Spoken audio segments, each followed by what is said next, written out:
أعوذ بالله من الشيطان الرجيم بسم الله الرحمن الرحيم رب اشرح لي صدري ويسر لي أمري واحلل عقدة من لساني يفقهوا قولي واجعل لي وزيرا من أهلي يا رب زدني علما يا رب زدني علما يا رب زدني علما السلام علیکم ورحمۃ اللہ وبرکاتہ۔ سب کیسے ہیں؟ میری دعا ہے اللہ تعالیٰ آپ کو ہر نعمت عطا کرے۔ جب اس نعمت کو آپ نعمت سے فائدہ اٹھا رہے ہو تو اللہ کا شکر ادا کرنے کی ہمیں توفیق دے، ہمیں نماز پڑھنے کی توفیق دے، ہمیں مومن بننے کی توفیق دے، آمین ثم آمین۔ آئیے دیکھتے ہیں ہمارے لیسن میں کیا تھا۔ ہم نے دیکھا اللہ تعالیٰ نے رشتہ داروں، مسکینوں اور مسافروں کا حق ادا کرنے کا حکم دیا جبکہ فضول خرچی کرنے والے شیطان کے بھائی ہیں۔ اور ہاں، اگر آپ خود تنگ دست اور مجبور ہیں تو سائل کو نرمی سے انکار کر دیں اور خرچ کرتے ہوئے اعتدال میں رہیں۔ نہ بخل کرنا ہے اور نہ فضول خرچی۔ اللہ کے الفاظ ہیں میرے اپنے پاس سے کچھ نہیں۔ آئیے آج سورہ بنی اسرائیل کی آیت نمبر 30 پڑھتے ہیں۔ اِنَّ رَبَّکَ بے شک تیرا رب یبسط الرزق فراخ کرتا ہے رزق کو، لمن یشاء و یقدر جس کے لیے وہ چاہتا ہے اور وہی تنگ کرتا ہے، کس کو؟ رزق کو۔ انہو بے شک وہ کانا عبادہی وہ ہے اپنے بندوں کی خبیرم بصیرا خوب خبر رکھنے والا اور ان کو خوب دیکھنے والا۔ دیکھیں، اللہ سبحانہ و تعالیٰ ہی تمام انسانوں کو رزق دینے والے اور تقسیم کرنے والے ہیں۔ پچھلی آیات میں فضول خرچی اور بخل دونوں سے منع فرمایا گیا نا۔ اس آیت میں اللہ تعالیٰ فرماتے ہیں کہ بے شک تیرا رب ہی رزق کو فراغ کرتا ہے جس کے لیے چاہتا ہے اور تنگ کرتا ہے جس کے لیے چاہتا ہے۔ تو پھر ہم کسی کو دیکھ کر جل کیوں جاتے ہیں کہ مجھے نہیں دیا اس کو دیا ہے، مجھے کیوں کم دیا ہے، کیا میں اللہ کا بندہ نہیں ہوں؟ اس طرح کی شکایتیں کرتے نظر آتی ہیں نا۔ اب ہمیں یہ سمجھ تو آ گئی کہ رزق کی تقسیم اللہ تعالیٰ کی طرف سے ہے۔ اب ہمیں کیا کرنا ہے؟ ہمارے لیے کیا حکم ہے؟ ہمیں ہر حال میں دونوں صورتوں میں اعتدال، صبر اور شکر اختیار کرنا ہے۔ اب ہم سوچتے ہیں کہ اللہ تعالیٰ نے جس کو زیادہ دیا ہے وہ تو اللہ تعالیٰ کا بڑا محبوب ہے، بڑا پیارا ہے، اللہ کو بڑا عزیز ہے، اور جس کو رزق کم عطا فرمایا ہے چاہے میں خود ہی کیوں نہ ہوں، ہم کہیں گے اللہ تعالیٰ ناراض ہے یا ہم لوگ کم تر ہیں۔ ہرگز ایسی بات نہیں ہے، سرے سے نکال دیں اس بات۔ میرے پیارے بچے، اللہ تعالیٰ فرماتے ہیں کہ میں دے کر بھی آزماتا ہوں اور نہ دے کر بھی آزماتا ہوں۔ کیوں؟ اس لیے کہ انسان تو صرف آزمائش اور امتحان کے لیے دنیا میں بھیجا گیا ہے۔ دنیا کوئی پھولوں کی سیج تو نہیں نا ہے۔ اب ہمیں کیا کرنا ہے؟ دنیا میں دولت کامیابی کا اصل معیار نہیں ہے۔ اللہ تعالیٰ فراغی دیکھتے ہیں کہ میرا یہ بندہ مال کو کس طرح خرچ کرتا ہے، شکر کرتا ہے یا نہیں کرتا، اللہ کے کاموں میں خرچ کرتا ہے یا نہیں کرتا، مخلوق کی ضروریات کو دیکھتا ہے یا نہیں دیکھتا، اور جب تنگی دیتا ہے تو پھر یہ دیکھتا ہے کہ میرا یہ بندہ تنگی میں نہ شکری کرتا ہے یا صبر۔ سمجھانے کی ضرورت اس لیے پیش آئی کہ کہیں رزق حاصل کرنے کے لیے حرام طریقے اختیار نہ کر لو۔ اگر کام رزق ہے تو کوئی ایسا طریقہ اختیار نہ کرو جو اللہ تعالیٰ کو ناپسند ہے۔ دیکھیں، نہ ہمیشہ کوئی امیر رہتا ہے نہ کوئی سدا غریب رہتا ہے، یہ دھوپ چھاؤں کا کھیل ہے، کبھی کسی کے پاس تو کبھی کسی کے پاس۔ رہ جانا کیا ہے؟ تقوی۔ اللہ تعالیٰ خبر رکھنے والے بھی ہیں اور دیکھنے والے بھی ہیں، وہ بندوں کے حالات، نیتوں کو، ضروریات کو، صلاحیتوں سے پوری طرح واقف ہیں۔ اور کیسے واقف نہ ہوں گے؟ اللہ تعالیٰ نے ہمیں پیدا کیا نا۔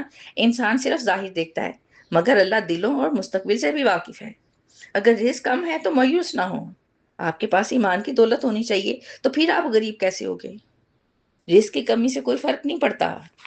رہنے کے لیے تو دیکھیں ایک چارپائی کافی ہے اور کھانے کے لیے ایک وقت کا کھانا کافی ہے، اور کیا کرنا ہے؟ سورہ بنی اسرائیل کی آیت نمبر 31 اور 32 پڑھتے ہیں۔ وَلَا تَقْتُلُوا اور تم مت قتل کرو اولادکم اپنی اولاد کو، خشیۃ املاک مفلسی کے ڈر سے، کھانا نہ ہونے کے ڈر سے، ضروریات پوری کرنے کے ڈر سے، نحنو ہم ہی نرزقہم رزق دیتے ہیں انہیں، وَإِيَّکُمْ اور تمہیں بھی، اِنَّا قَتْلَہم بے شک ان کا قتل، کانا خطأ کبیرہ گناہ ہے بہت بڑا۔ نیکسٹ آیا ہے وَلَا تَقْرَبُوا الزِّنَا اور تم مت جاؤ قریب زنا کے،